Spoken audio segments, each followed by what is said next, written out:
This is one of the largest crowds we've ever had at a Robert H. Jackson Society meeting, and I'm just so thrilled as I look around at the amazing variety of folks and the interest that everyone has had in many, many ways regarding the Robert H. Jackson Center. I'm thrilled. I'm also Greg Peterson, for those who may not know, President. Not. No, I'm not. Hold it. Let me back up. Former president. Let's see what the hell I am today. I'm no longer chairman of the board. I'm no longer president of this organization. I think I'm still a board member. Yeah, and as Willie Pastrano, the old boxer, used to say, it's better to be a has-been than a never was.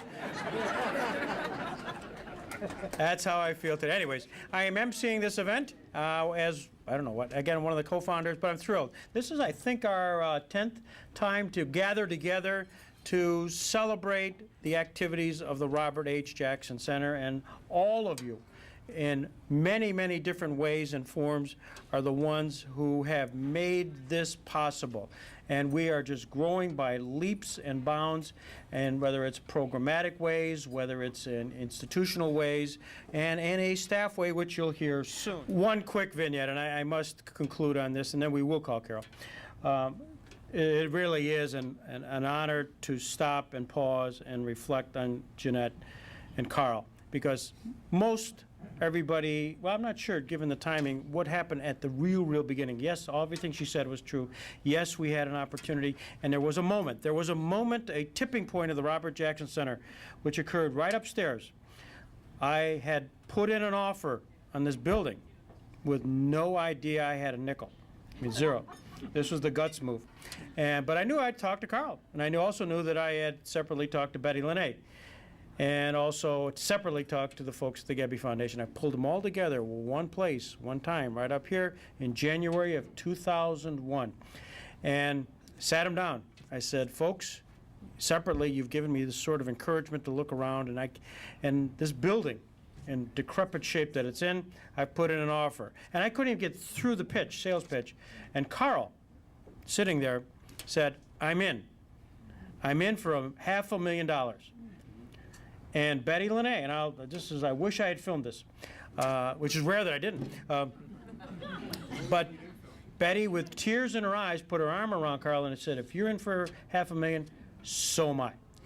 And then the next moment, poor Tom Cardman of the Gebby Foundation, because they were glove in hand, because Tom had said, yeah, I'd be interested. And bing, bing, this is like within 30 seconds. And I don't know, Ro, if you were on the board at the time, but all of a sudden Tom goes, I don't know if I can do that this quickly. But nevertheless, he said, I'm playing part of it. And very shortly thereafter, the Gebby Foundation did something which is incredible, and I wish all foundations would consider, but none of them really do anymore. They gave us $500,000 for operating money. So within a very short period of time, one place in January of 2001 up there, Carl led the way, Betty and the Gebby Foundation shortly thereafter, and the real bonus in the crowd.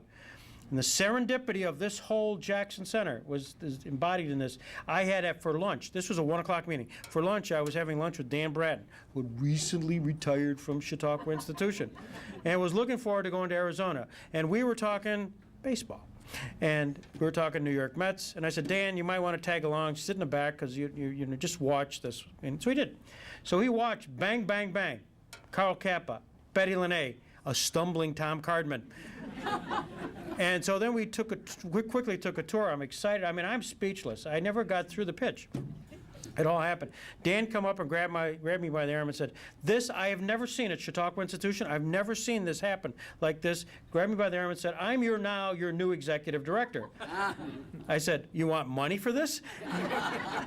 And so, if you can imagine, within really about 30 minutes, we got Carl, Betty, quasi-commitment from Tom, and Dan Bratton, all of which jump-started beyond belief this, and then I had to figure out how, now we knew how that we could actually take me off the hook from buying this building. So it's really magic, and Jeanette, you bring back so many memories of that process, and it's just a magical piece of what we are today, and I guess this is a way to start and perhaps end what has been an incredible 10 and a half, 11 years in an official capacity as one of the co-founders, chairman of the board, president of the Robert Jackson Center. And I can tell you with a great deal of confidence that we are here today. We're here today with, and you should all feel good about the fact that from the leadership of a Stan Lundeen, a David Crane, a board which has expanded twofold from when we were involved in the early days to some really high level, very engaged board members, to have a Jim Johnson and a Deb Pecos, and of course Carol Drake and a Jen Champ, all folks who are really, really on top of their game. And this has sort of spread itself out in many, many ways. We have markers that are being here at the Jamestown. We have programs that Joe Carb, Drew Biter, we've just talked about. We have a lot of folks here from Allegheny College, and we're working on a collaboration with them. And we have Chief Judge William Scretany here from the Western District Court of New York. This is a big guy. And Chief Judge Scretany is down here tonight, and he has been incredibly instrumental in doing something which will do more things for the Robert Jackson legacy. And that is when, through his initiative and his push, and through a variety of assistance from a variety of people around here, someday soon, this year, hopefully, it'll have the Robert H. Jackson Federal District Courthouse, and when every night, that name will emanate on broadcast. Every night something happens at Chief Judge Scretany's courtroom in the Robert H. Jackson Court. That's really very exciting stuff. And thank you for coming down tonight with his wife, Carol.